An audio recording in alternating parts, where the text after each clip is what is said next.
Now, our historical sources tell a simple story about the beginnings of the Roman Republic. The story is summarized by Tacitus at the beginning of the Annals in this way. The city of Rome from the beginning was ruled by kings.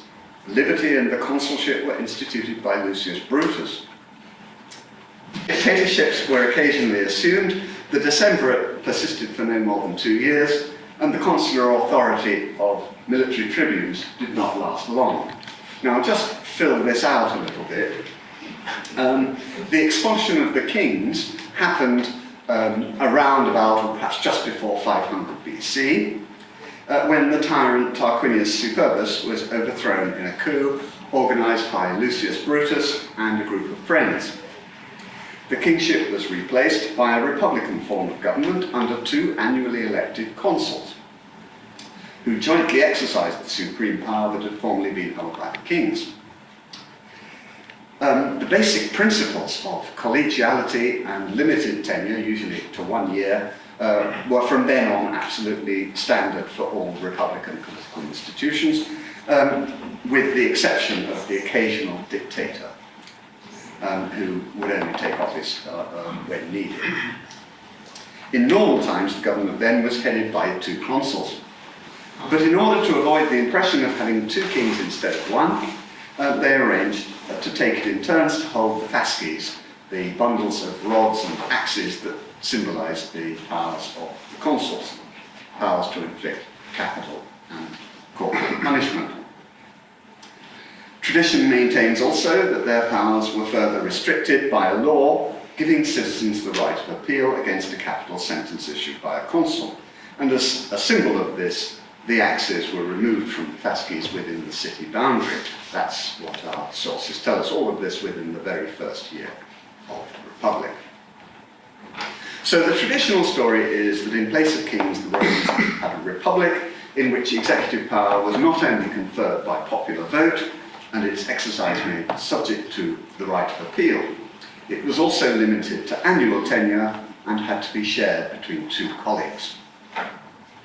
All our sources agree on this, and they say that the system was introduced at the start of the Republic and persisted for hundreds of years. Indeed, as it's well known, annual consuls actually continued to be appointed under the emperors until Justinian stopped the practice in AD 541. So it's an institution that lasted for more than 1,000 years, which I think is a world record for a political institution. A non-monarchical political institution, perhaps I should say. As Tacitus asserted, there were brief temporary interruptions. First with the decemvirs, the board of 10, who replaced the consuls for a few years in the middle of the 5th century BC in order to produce the 12 tables of Roman law. And then a few years later by military tribunes with consular power who held office intermittently instead of consuls. These consular tribunes, as we call them for short, were originally 3 in number.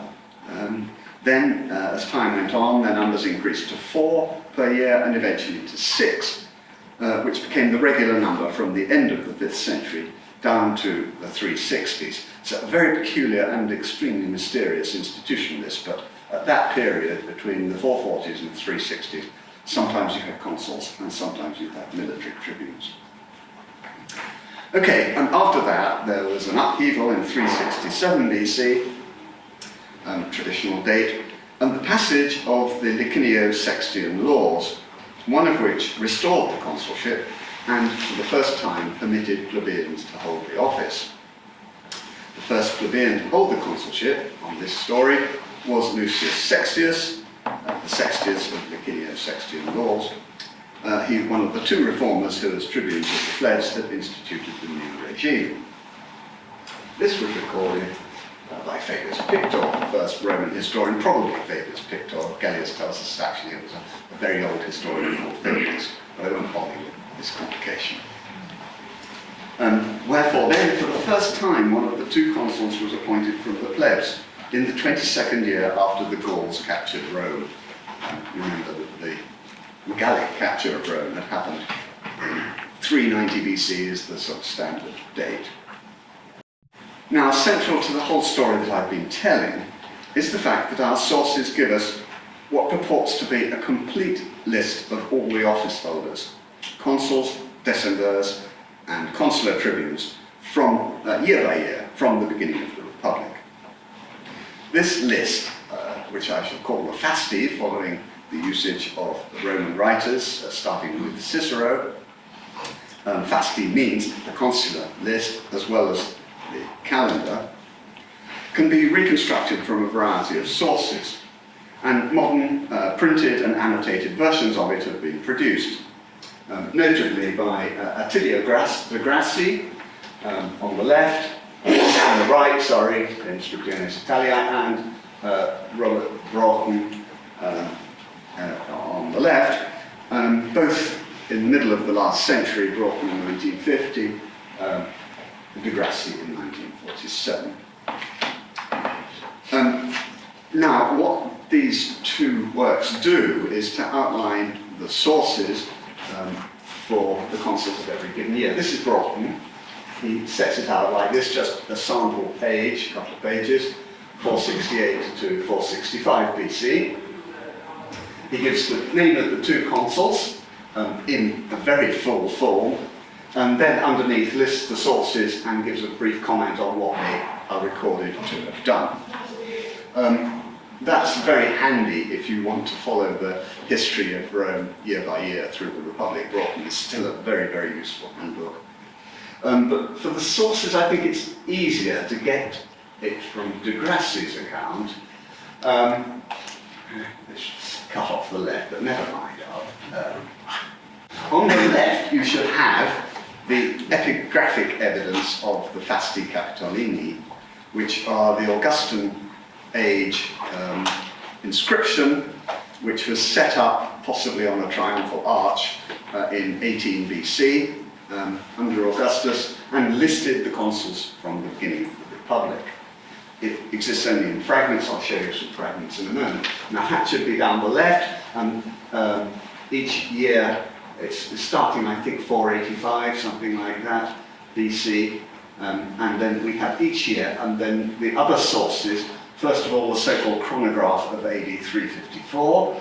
The Fasti Haidatiani, a Spanish priest called Haidatius, produced a chronicle with dates of events in world history, including the consular list where that was relevant, and the Chronicon Paschale, a similar chronicle from the 7th century in Greece.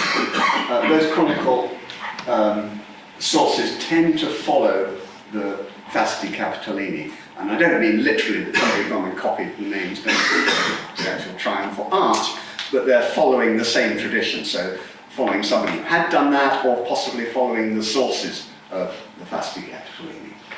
Okay, then we have the historians, Diodorus, Livy, Cassiodorus, who is a chronicler following Livy, mainly Livy for the Republic, and then Dionysius of Halicarnassus, who's another Augustan historian writing in Greek, whose work covers the Republic from 509 down to 443 when the text breaks off. But for the early period of the Republic, you've got Dionysius, and then you have Alia Testimonia, other sources like Samaras' summary of Cassius Dio.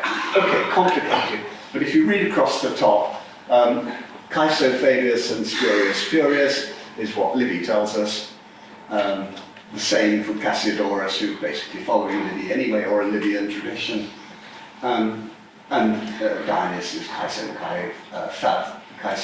Men Fabius, for the second time, Todeuteron, etc., and Spurius Furius, the next consul. Okay, so de Grassi sets it out like that, and if you want to know what the sources are, much easier. Not me, is it? So when your own phone goes off in a lecture, it's embarrassing. I'm glad to say someone else. It's much easier to get the sources actually from de Grassi's account than it is from Broughton. Okay, sorry, I just thought I would show you how the sources, what the sources are and how they're set out. Now, to go back to the Fasti Capitolini, They were discovered in the 16th century and are called Capitolini because they were set up in the Capitoline Museum, which is how they stand now. That's the photograph in De Grassi.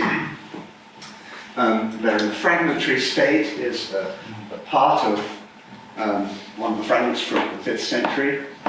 And then this is a reconstruction in De Grassi of the Parthian arch, so-called, and you can see how he's reconstructed where the names were. You've got the Triumphal Fasti and the Consular Fasti. Actually, it's still very controversial whether these things were put upon the Parthian arch or on some other building. But anyway, they're of Augustan date, and that's where they came from. Okay, the Augustan posting of the Fasti is a very interesting sort of political statement by Augustus and his agents, and it contains all kinds of messages, what it meant to signify, for instance, the end of an era, the end of the Republic, and the beginning of a new era, or rather what it meant to indicate some sort of continuity, which of course there are other reasons to suggest that. There's much fascinating literature on this subject, particularly in the work of Jörg Rübke, who's written about the Roman Fasti, Andrew Wallace Hadrill, and Dennis Feeney, among others. For the present, what matters is that the Capitoline Fasti mark actually the end of a process of reconstruction and historical antiquarianism. They're the product of antiquarian endeavours during the later 1st century BC. Probably based on the antiquarians Atticus and Varro. Atticus is Cicero's friend. He wrote Liber Annalis, a yearbook which had all the consuls going back to the beginning of the Republic in 47 BC, and it was welcomed by Cicero as a sort of eye-opener to earlier history.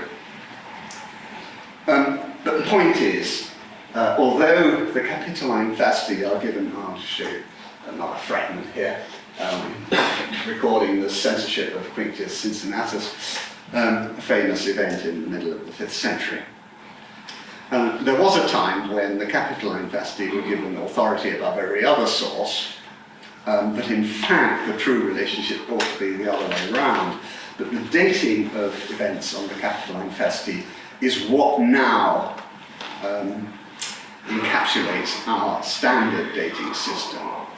Okay, and if you count back from whenever you want to, the year AD 1, it's the Capitoline Fasti that give us 509 BC as the date of the first year of the Republic, 5150 for the 12 tables and the Decemvirate, 396 for the Roman capture of Veii, 390 for the sack of the city by the Gauls, 366 for the first plebeian consul. Okay.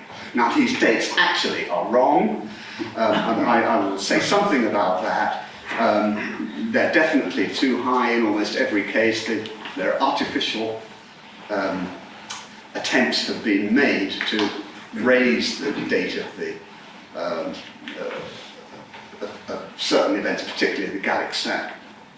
And it looks as if it's at least 5 or 6, maybe 8 years too high. In other words, the true dates, if we're thinking in terms of our own era, for the beginning of the Republic, probably 502, the Gallic sack, probably 386, first plebeian consul, maybe 362, that sort of thing, be more likely. Never mind.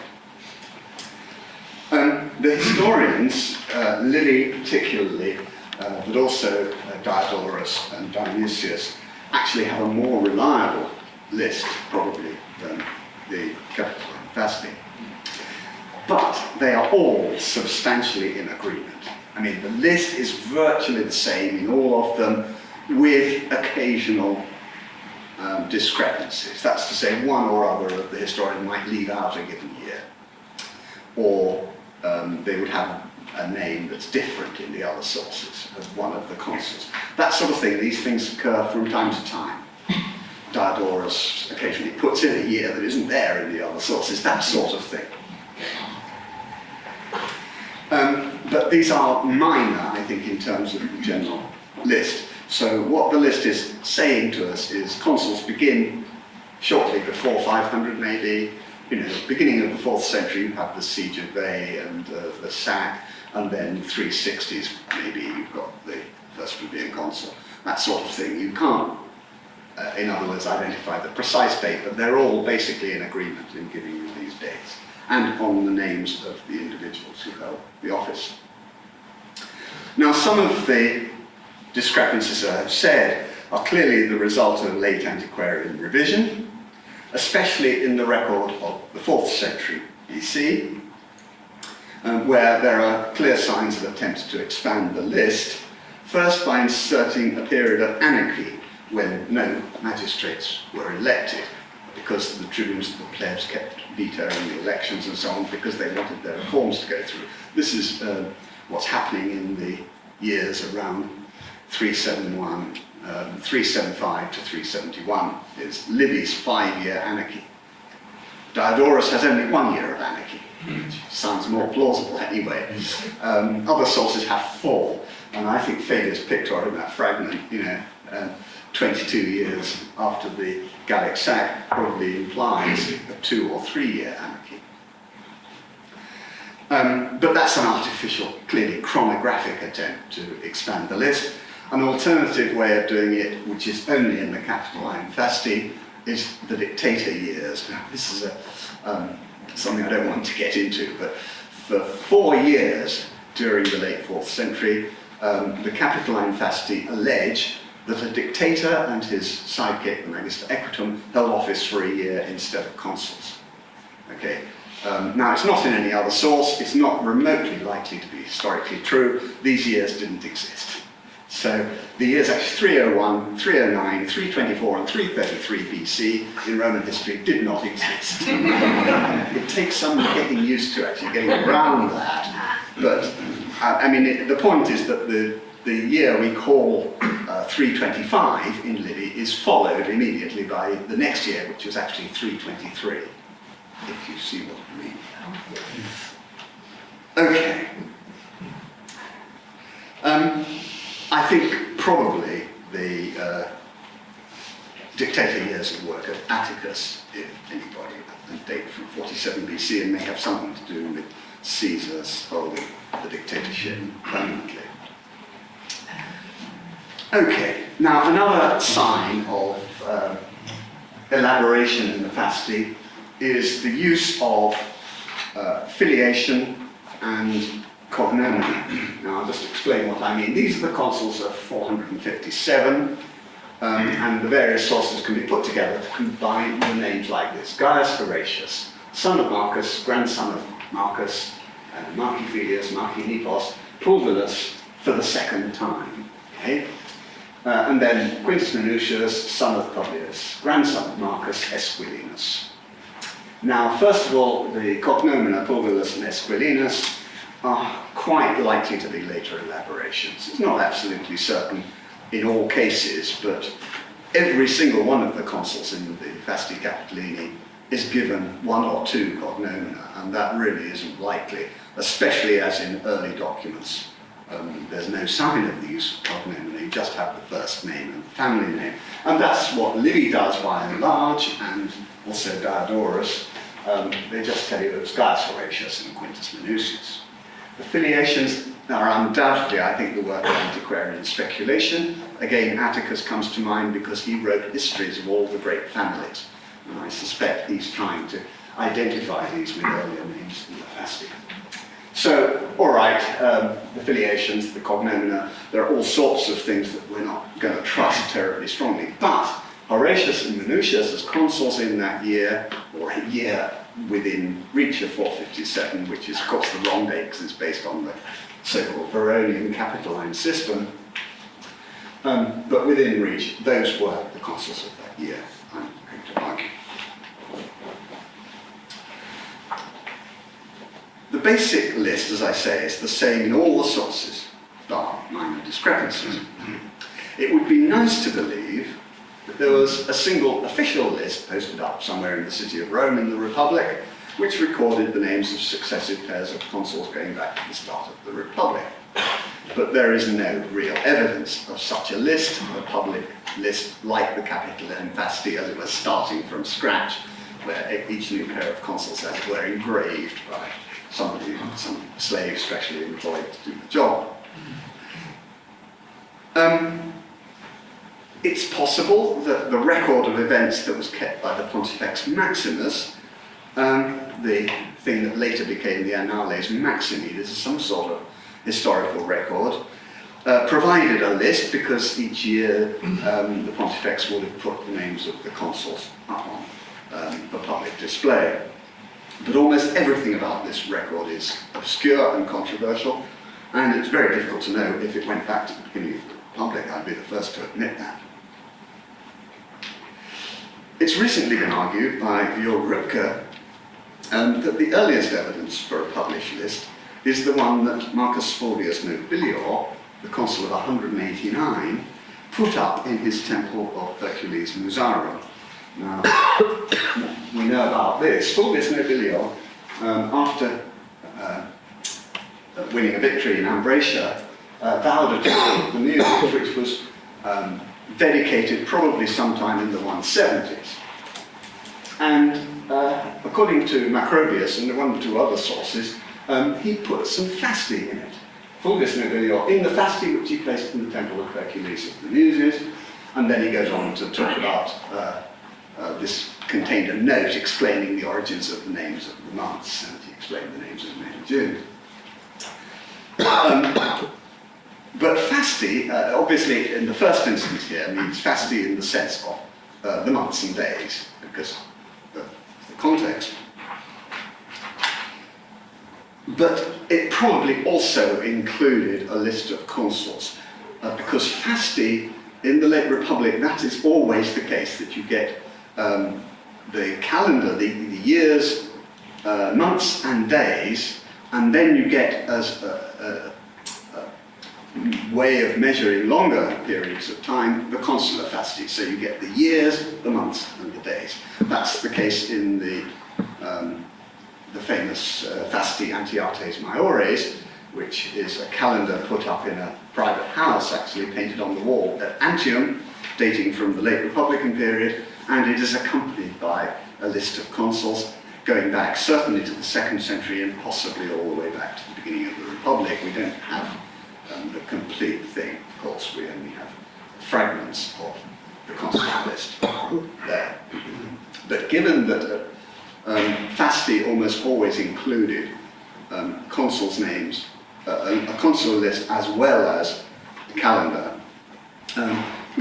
it's argued by Rübke and others that this was the first occasion when somebody put Fasti up in public.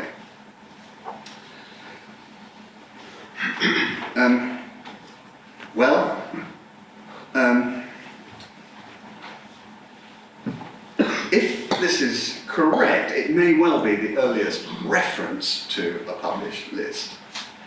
It's well argued by Rübke, but it doesn't follow, as he and others seem to think, that it was therefore the earliest list ever published. That, I think, doesn't follow. His arguments here amount to little more than assertions, and there's still less to be said for the idea that Fulvius's list was itself the product of historiographical and antiquarian reconstruction in the 2nd century. In other words, nobody had ever thought before who were the consuls going back to the beginning. So Fulvius and his agent, his assistants had this bright idea: let's reconstruct a consul list. As it happens, there is evidence, it's not much better, but it's certainly no worse, for a much earlier list. Sorry, this is the Temple of Hercules Musarum, which we know about from the Severian marble plan, and it was rebuilt several times, but it's always assumed that temples are rebuilt on the same plan. So the original temple, if it looked like this, which is what it looks like on the Severian marble plan, Filippo Corelli, from whom I took this, made the brilliant observation that there are 6 niches along the side, here, here, here, and he's reconstructed some writing. And what he means is that gives you 6 on one side, 6 on the other, 12, in other words, 1 for each month of the year. So his Fasti are like that. And then the list of consuls could go either on the outside on these ones, or on the inside on those ones. In other words, it's a nice sort of reconstruction of how this temple might have looked. So, I was going to say there is evidence of an earlier list. This is Flavius, who, at the end of the 4th century, published the forms of civil law, Jus Civile, which had been hidden away in the secret archives of the pontificate, and posted the Fasti on white notice boards around the forum, okay, so that people would know when legal actions could be brought. Now that is a reference again to the DA's Fasti, when you could conduct legal business. Had previously been kept secret by the pontificate. Flavius makes this information available for the first time in public, but also many people have thought this, and it's a perfectly respectable argument, as good as the argument for Fulvius Nobilior, that he also had a consul list.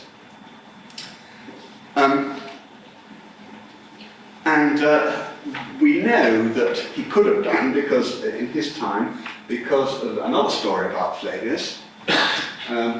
Here is Pliny telling us that Flavius erected a small shrine made of bronze on the Graikostasis, which at that date stood above the assembly place, and put on it an inscription engraved on a bronze tablet that the shrine had been constructed 204 years after the consecration of the Capitoline Temple.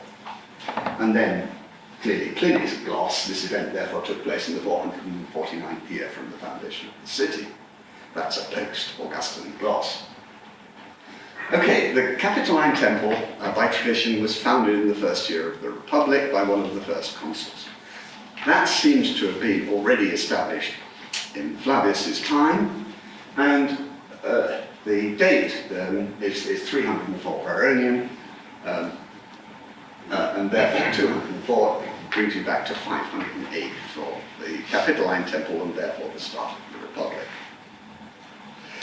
And now, how did Flavius know this? Well, I think the only answer is that he used the Consular Fasti. It was the way of dating events in ancient Rome, and that's what he must have done, used the Fasti to calculate how far back the first year of the Republic, and therefore the Capitoline Temple, was from his own time. Okay, this is always how people calculated intervals, that they would use the Consular Fasti and count the names. And that's, for instance, how Polybius would have calculated his date for the first treaty between Rome and Carthage, which was also the first year of the Republic. And the first consuls after the expulsion of the kings, the founders of the Temple of Jupiter Capitolinus. This is 28 years before the crossing of Xerxes to Greece, so the Greek synchronism, and therefore 28 years before 480, which is the year in question, gives you 508/7. But from whatever date, and I think it's likely to be before 300, a more or less agreed list existed. Just one other thing, sorry, if genuine, this document that Dionysius of Halicarnassus refers to, a censorial document which he'd seen for himself, kept in a private family, contained a date as follows: in the consulship of Lucius Valerius Potitus and Titus Manlius Capitolinus, in the 119th year after the expulsion of the kings. Problems about this, it may well not be genuine, I admit that. But if so, it would have been used, the consul list in order to calculate the date. Oh, sorry, I don't really want that just yet. Some people will know what's coming. But from whatever date, and I think before 300 BC, a more or less agreed list existed, and that is now reflected in our surviving sources. This list had the names of 2 consuls a year from 500 or before. Decemvirates around 450, and then consular tribunes down to the 360s. The prevailing view of this fact, and this is a fact, is that a single written list existed, or was concocted, and was used by the likes of Marcus Flavius and eventually by the Roman historians. The big question, of course, is how genuine is it?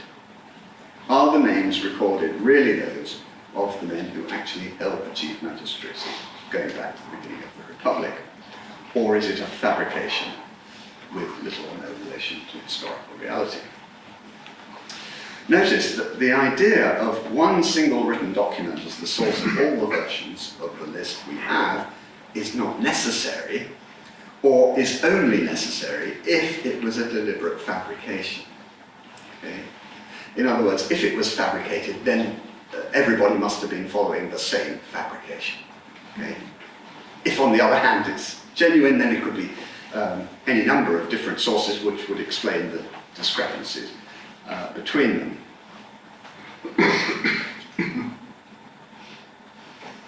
So, if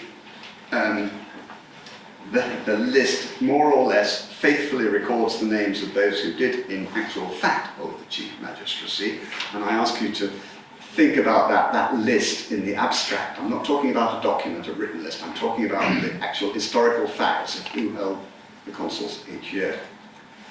There's no need to presuppose a single documentary source. The names could have been transmitted by any number of versions, all reporting roughly the same names, but with occasional variants or omissions that would explain the discrepancies that we can observe.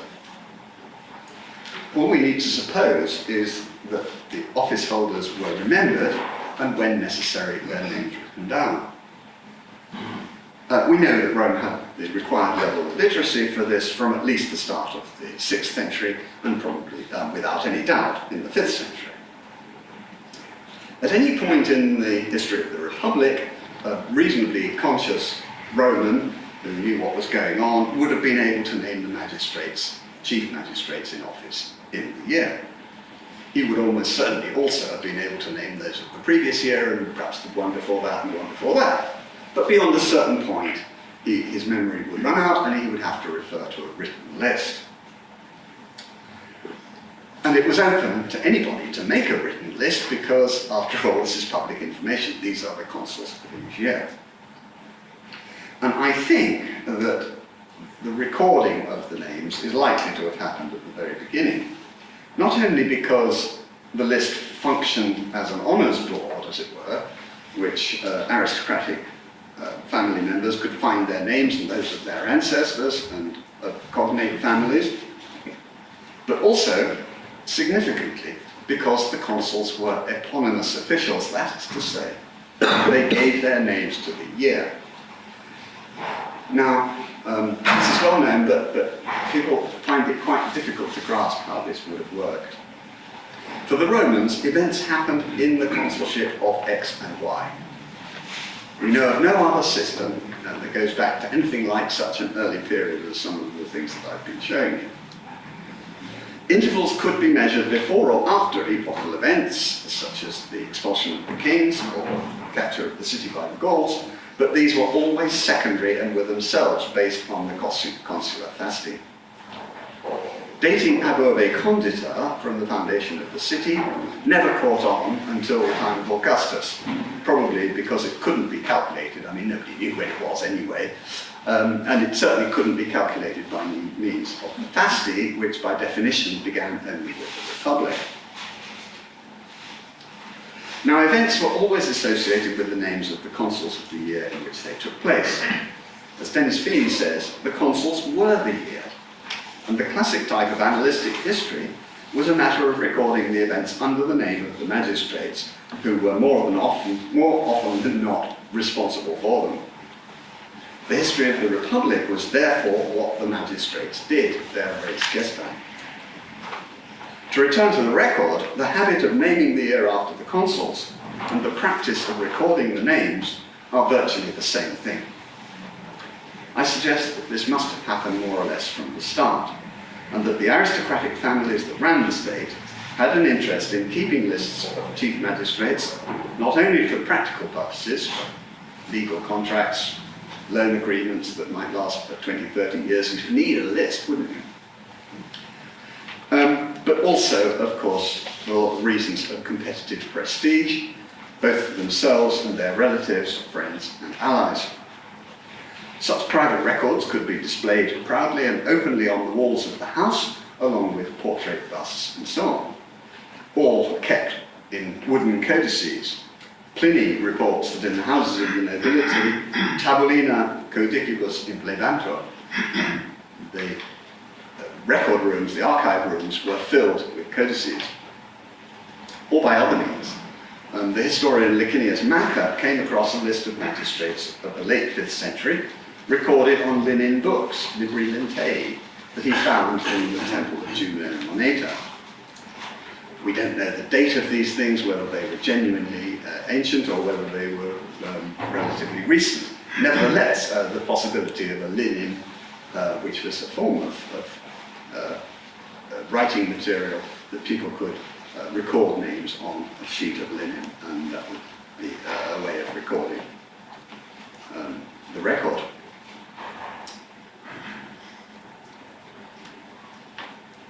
Okay. My view then is that there were lots of different versions of the list available to anyone who was interested in the period of the 4th, 3rd, 2nd centuries, and that these would have formed the basis of the lists that appeared in the works of historians and antiquarians such as Atticus, Varro, and the compilers of the Fasti Capitolini. The great majority of modern scholars since the early 19th century have in fact accepted the Fasti are broadly reliable. There are minor discrepancies, but they provide a workable framework for dating events. Okay, as I say, the Republic, the Capitoline Temple around 500, the Decemvirs around 450, the Gallic sack in the 380s, 390s, the plebeian consul, first plebeian consul in the 360s. Now, not everybody has accepted this. Skepticism has arisen not so much because of what the list itself contains. It's actually quite difficult to demonstrate that there's anything wrong with the names. That there's anything wrong with the names, or to explain how erroneous names might have crept in. Deliberate interpolation and so on is very difficult to observe or to explain. There is, of course, something very fishy about the first year of the Republic. I would admit that, the so-called 509, when there were 5 consuls, Brutus and Collatinus, and then 3 suffect consuls, Valerius Publicola, Spurius Lucretius, and Marcus Horatius. There are clear signs of the record being distorted around that legendary event, with different traditions trying to fight their way in. But that is what I think, what it is. That is to say, an exception. There's also problems being raised about the so-called plebeian names. According to tradition, you had to be a patrician in order to hold the consulship. But many of the names in the early Fasti are those of families that were later, the names were borne by families that were plebeian in the later Republic. But we don't know for certain that these names are plebeian. Lots of clan names in the later Republic were borne by both patricians and plebeians. For instance, the Claudii, the patrician Pulchrian Arones, and the plebeian Marcelli. Many, many other examples. These names could be patrician in the 5th century, and then the patrician branch died, and only the plebeian branch survived.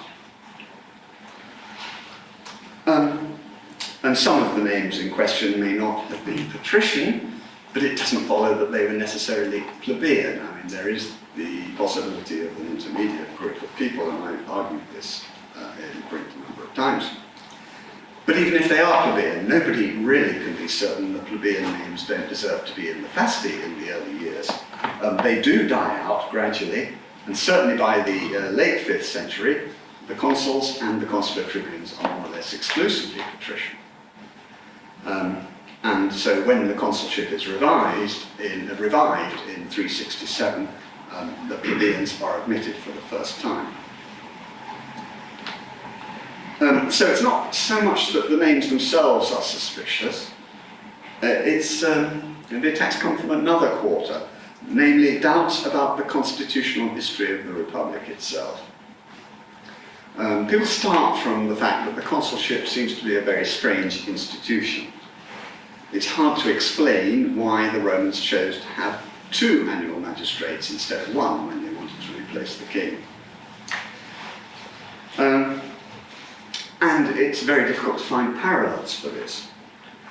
It's thought to be more likely that the king was at first replaced by a single magistrate, maybe with a limited term, perhaps a 1-year term.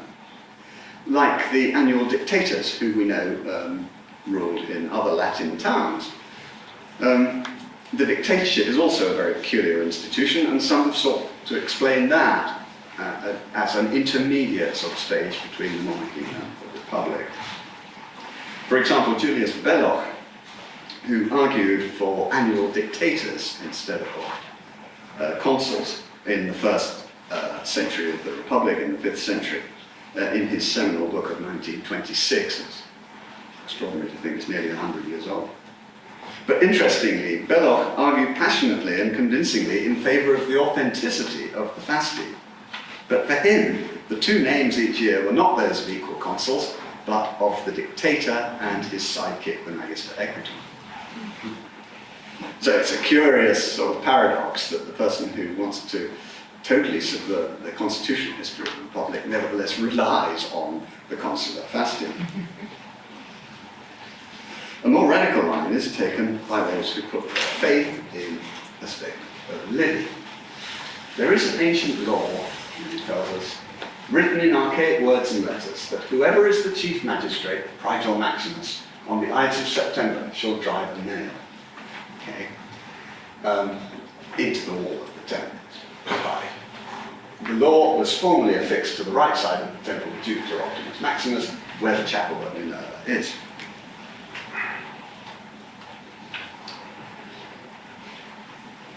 Okay, this has been taken as evidence that at one time Rome was governed not by 2 consuls, but by a single Praetor Maximus.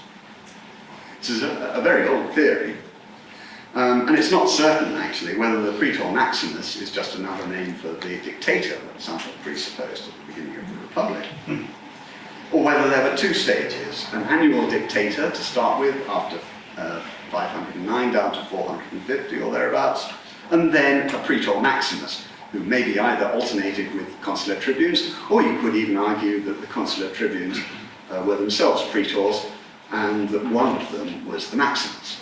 But however you look at it, there's a single official at the head of state called the Praetor Maximus.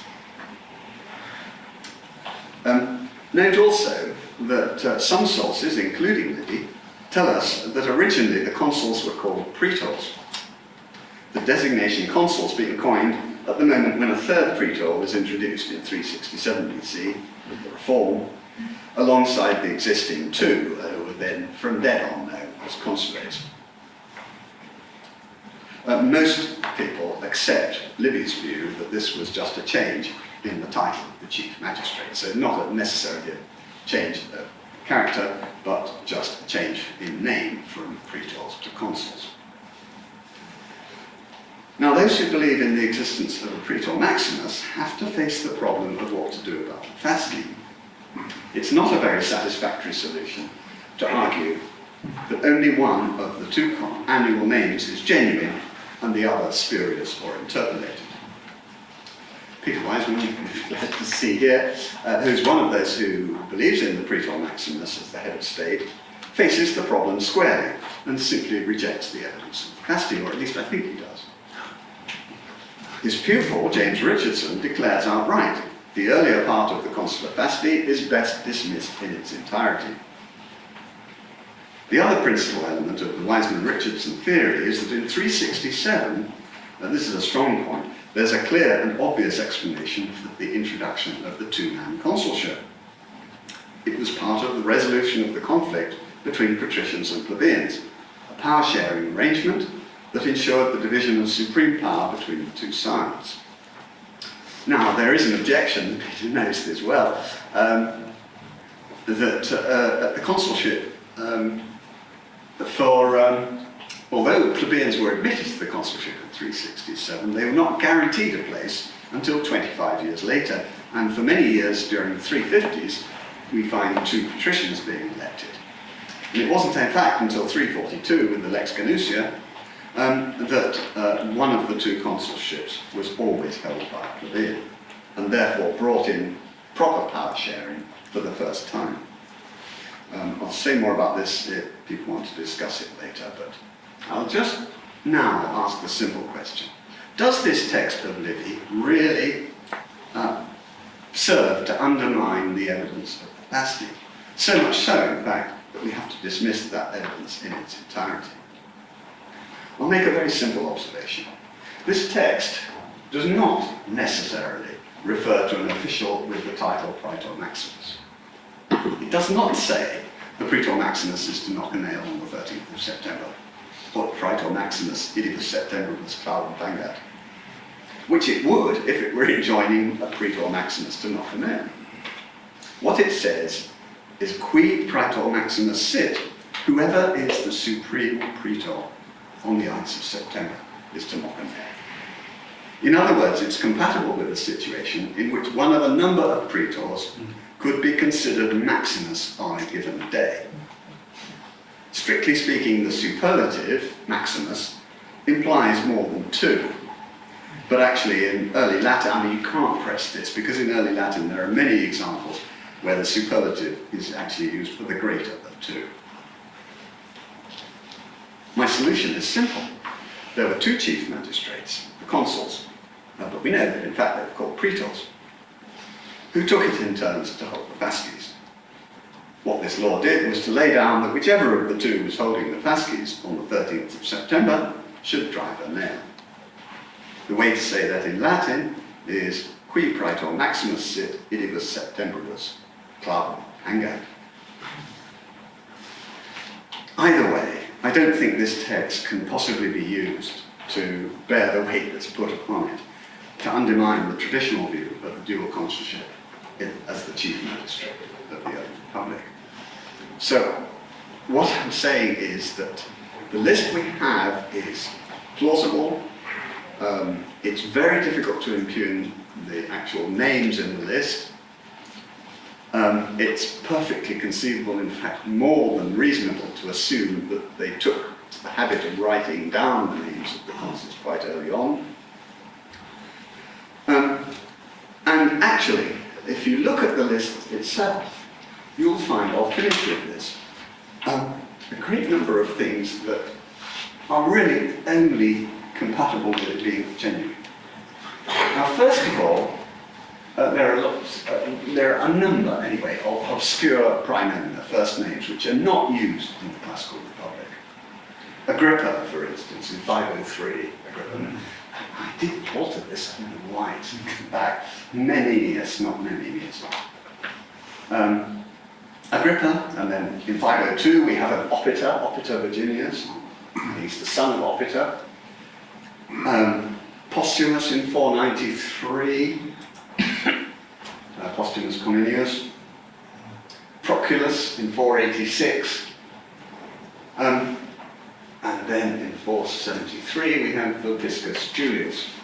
And there are a number of other examples. I mean, and Livy actually, one of the discrepancies I'm talking about, doesn't have Vopiscus Julius, Iulus, but he has Opta Virginius instead. Secondly, there are a number of patrician families in the early part of the list that don't appear in the Fasti of the later Republic. They vanish. These include the Menenius of 503 and subsequently quite a lot of Menenii, and the Horatii, the very first year of the Republic. We have Marcus Horatius Pulvillus, and the Horatii appear often in the early list of the Republic, and of course famously in Roman legend of the early Republic, Horatius and the bridge, who can forget that. But these families, now first of all, we are pretty well certain that they are genuine patrician families of an early period because there are tribes named after them, Horatia and Menenia. And a number of patrician families gave their name to tribes. But then there are others like Lucretius. Also the first couple of years in the Republic we've got a Lucretius, and there are lots of Lucretii. And Virginius, it's actually one of the most common names in the first 100 years of the Republic, Virginius. Also Geganius, and so on. These families all disappeared in the late Republic. Okay, it's a sign that this list, there's more going on here than just somebody let's reconstruct the list.